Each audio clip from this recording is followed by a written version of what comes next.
Bonjour à tous chers téléspectateurs et bienvenue à cette nouvelle édition de votre programme Action Humanitaire. Action Humanitaire, c'est cette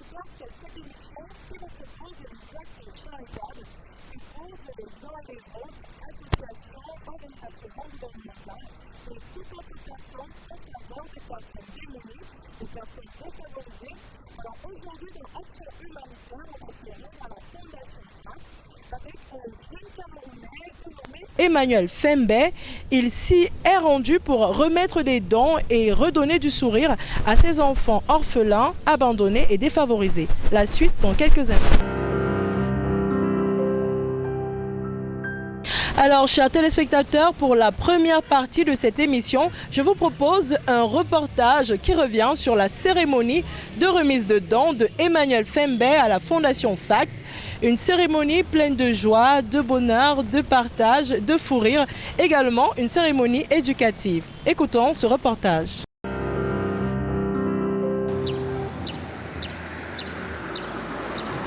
Nous sommes à la Fondation FACT, un orphelinat situé au quartier 10 Nouvelle Route Cornier, à Yaoundé, capitale politique du Cameroun.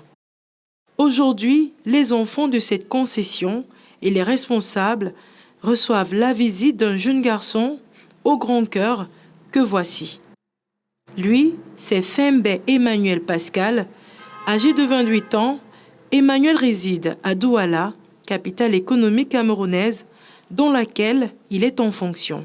Depuis sa tendre enfance, il a toujours accordé une profonde attention aux personnes vulnérables et aujourd'hui, il décide de venir donner du sourire à ses enfants orphelins, abandonnés et désespérés. En fait, c'est une initiative depuis que j'ai l'âge de 6-7 ans.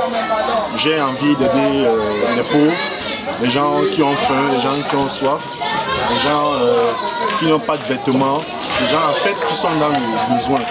Et depuis cet âge, je fais du mieux que je peux. Et aujourd'hui, je suis à FACT. Je suis très content vraiment d'être parmi ces orphelins, parmi ces enfants qui sont vraiment dans le besoin. J'ai essayé d'apporter ma petite contribution et je crois qu'avec l'aide de Dieu, ça va aller au jour le jour. C'est inné en moi. Je suis né avec cette envie d'aider les autres, d'aider ceux qui sont dans le besoin. Aujourd'hui, ce sont les orphelins. Demain, ça peut être les malades dans des hôpitaux. Ça peut être des prisonniers. Et c'est avec beaucoup de chaleur que Pascal est accueilli ici. Un grand bonheur pour lui. Des moments pareils, il aimerait en avoir toute sa vie.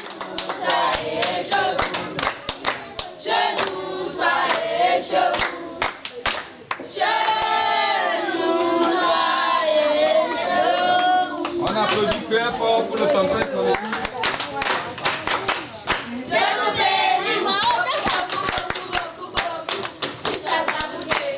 Et pour commencer la cérémonie d'accueil de Emmanuel dans ce foyer, le directeur général de l'orphelinat prend la parole.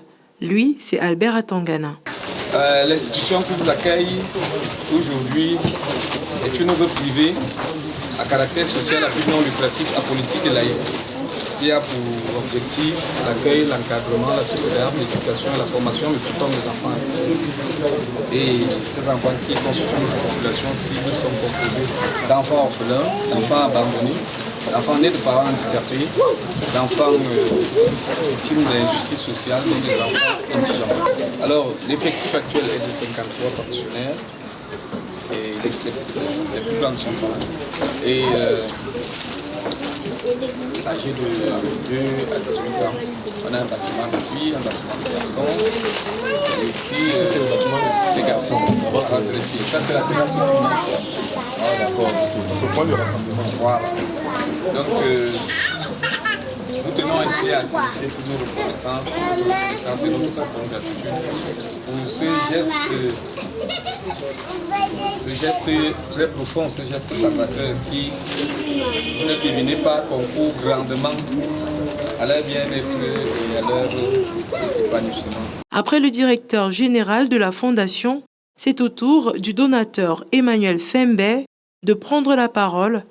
Occasion pour lui de se rapprocher de ces petits bouts de chou, content de le voir car il leur apporte plein de cadeaux. Chaque année, j'essaye d'aller d'orphelinat en orphelinat pour faire des dons. Aujourd'hui, je suis très heureux, très content vraiment d'être chez vous. Il y a de l'ambiance, il y a de la joie, il y a du sourire. Ça me fait vraiment plaisir. Ça me donne de la joie au cœur. J'aime être à côté des gens qui souffrent, à côté des gens qui ont besoin d'un soutien, à côté des gens qui ont soif, des gens qui ont faim, des gens qui n'ont pas d'habits. Et j'aime apporter mon soutien. Je suis très heureux vraiment d'être parmi vous. Très heureux. Peut-être je vais dormir avec vous aujourd'hui. Je ne sais pas encore. Je suis très content. Pour exprimer leur joie à leurs visiteurs, les enfants de l'orphelinat entonnent un chant d'accueil, tous ensemble, à haute et intelligible voix.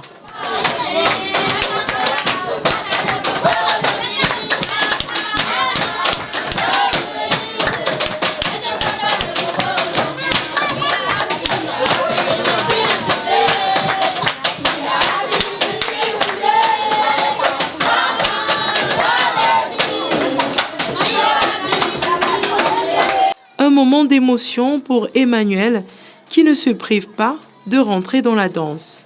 Il est très content d'être parmi ces orphelins, ces enfants vulnérables mais très enthousiastes. Après ce chant, un autre chant prend place. L'un des enfants de la fondation Artistes en Herbe vient montrer son savoir-faire. Lui, c'est Mbala Junior, de son nom d'artiste Yann Black. Âgé de 20 ans, il est arrivé dans cette famille lorsqu'il n'avait que 6 mois. Et aujourd'hui, il décide de chanter pour l'un de ses amis soldats, décédé il y a une semaine. Sache que je t'aime, que t'es ma reine. Si je reviens pas, aime nos bras. Donne-lui l'amour que tu m'aurais donné. Bébé, sais-tu? Et je pleure et je pleure et je pleure. Et je pleure et je pleure et je pleure. Je pense à ma famille, à mes amis, à la famille. Je pense à toi. Si je dois mourir demain, n'oublie pas, père et tata. Une chanson profonde meublée de paroles tristes qui ne laisse personne indifférent, même pas Emmanuel.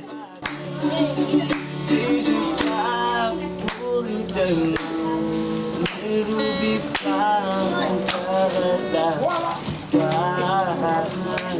Voici venu à présent le point d'orgue de la rencontre, la remise de dons.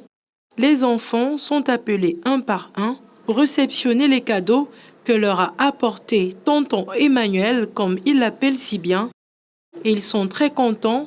Ces présents de toute nature leur permettront de se nourrir, se vêtir, se soigner pendant une bonne période. Ok, au niveau des dons, nous avons de l'huile, nous avons du sel, nous avons du riz, nous avons des brosses à dents, nous avons des pâtes dentifrice, nous avons de l'eau minérale, nous avons des jus, nous avons également des pâtes pour manger, nous avons des habits, nous avons également des chaussures et enfin des sardines. J'aimerais que vraiment ça soit partagé équitablement, pas de gaspillage, vraiment on donne le juste nécessaire quand il le faut. Il faut pas gaspiller. Quand ils ont dit 153, avec ce que j'ai donné, je me dis ça peut faire 2 voire 3 semaines. Donc vraiment un partage équitable et vraiment pas de gaspillage. La santé des enfants est très délicate et importante pour Emmanuel. De ce fait, il se rapproche des responsables de l'orphelinat et les questionne sur l'état de santé de ses enfants. Il apprend à l'instant qu'il y en a qui sont porteurs du VIH/SIDA, une situation bouleversante qui ne laisse pas indifférent le donateur. Emmanuel décide ainsi de réunir ses enfants et d'avoir un échange avec eux, question de les soutenir moralement. René, et toi de ton côté, comment est-ce que tu te sens avec cette maladie?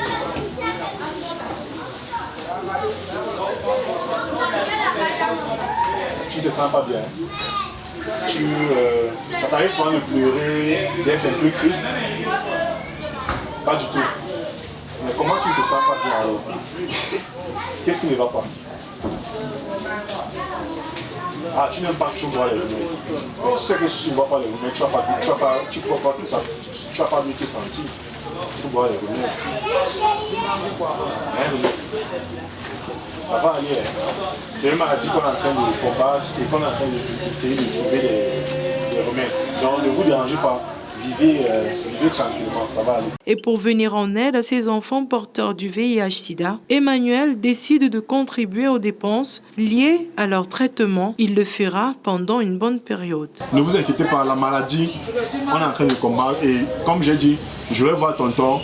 Il va me dire les médicaments que vous avez besoin. Et souvent, je vais vous envoyer les médicaments. Vous avez compris? Okay, donc il faut jouer comme tous les autres. Ça va aller. Après l'échange, une photo s'impose, question d'immortaliser ce moment précieux pour Emmanuel et ses enfants abandonnés. Quelques minutes plus tard, une prière est annoncée et c'est la maman Coco qui la recommande. Question de bénir le retour d'Emmanuel sur Douala.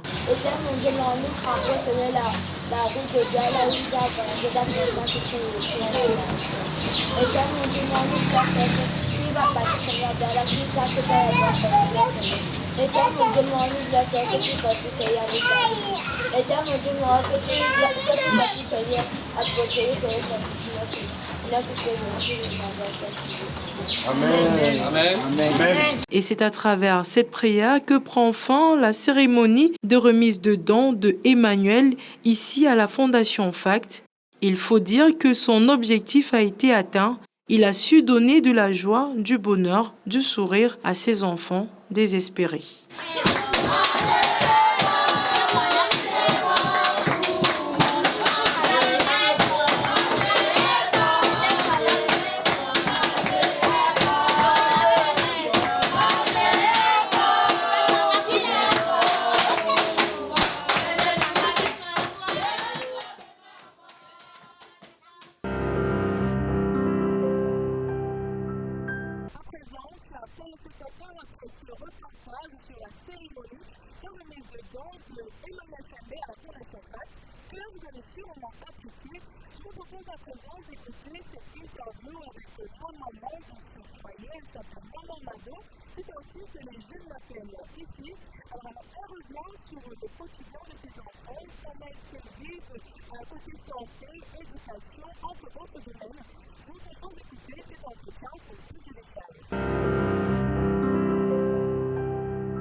Je suis très contente, franchement, parce que quitter Douala, penser qu'il y a un orphelinat, il a entendu parler de l'orphelinat Fondation FACT, il quitte Douala, il arrive ici avec un élan de cœur d'amour.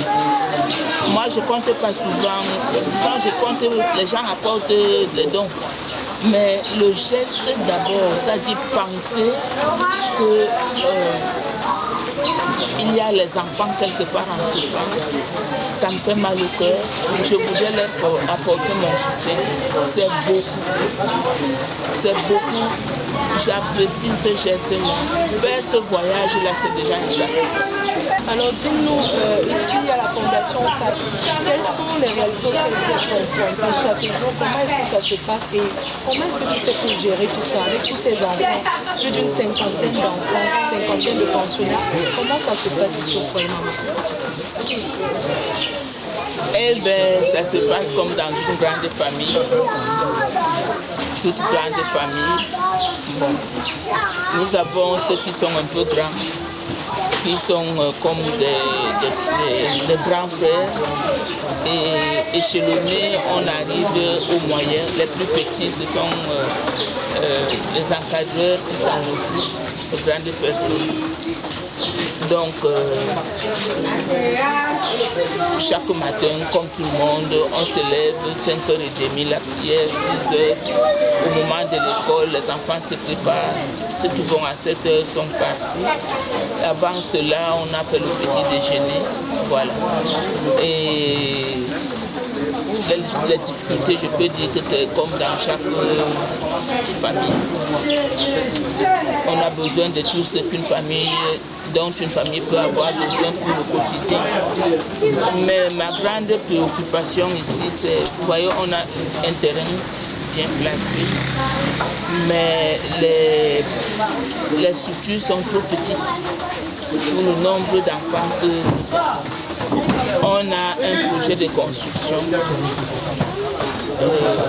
Pour ma part, j'aimerais s'il y a des gens de bonne volonté qui veulent nous aider, non pas venir dire on donne de l'argent. S'il y a des gens de bonne volonté qui peuvent dire bon voilà la maison parce que nous sommes au bord de la route, nous sommes en plein centre, nous voulons quand même que s'il y a des constructions, que ce soit digne.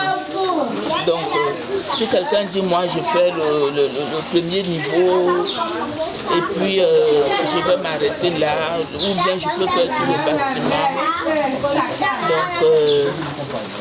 Donc il dit bon moi je fais et il fait. Puis maman, en volet santé justement, on a des enfants là qui sont séropositifs. Comment est-ce que tu fais pour prendre soin de ces enfants? Est-ce que tu as besoin d'aide aussi pour leur traitement et tout? On sait combien ça coûte ces enfants.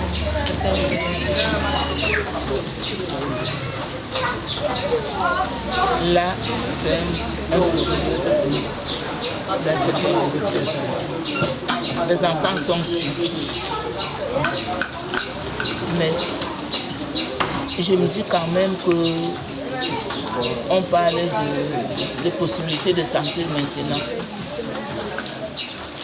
Là, je lance vraiment un cri de cœur parce que on ne peut pas les exposer pour que ce soit anonyme, mais c'est des enfants très bien.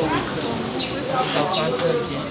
C'est des enfants très intelligents, c'est des enfants bien, c'est des enfants qui ont droit à la vie. Bon, ils n'ont pas contacté la maladie, ils ont été infectés dès le ventre. Donc ils sont nés comme ça. Donc je me dis si vraiment on peut soulager ces enfants-là et qu'ils puissent vivre une vie sans plus de soucis, parce qu'ils ont quand même des soucis.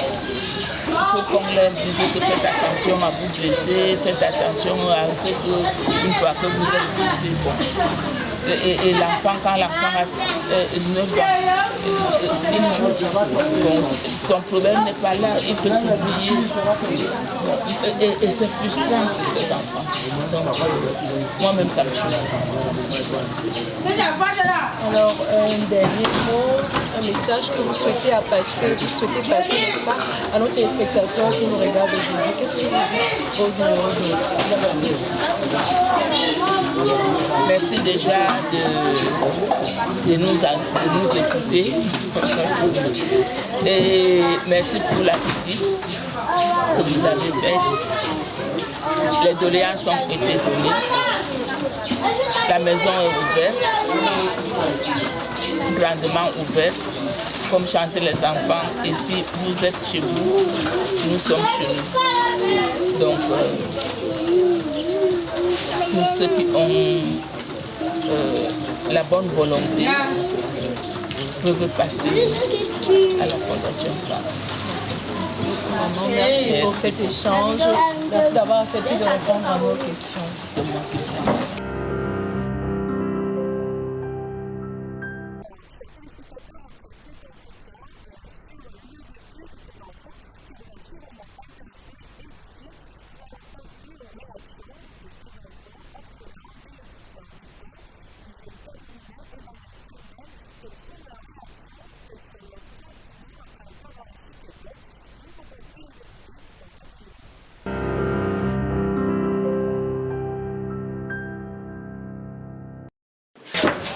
Je me sens heureuse, je me sens fière.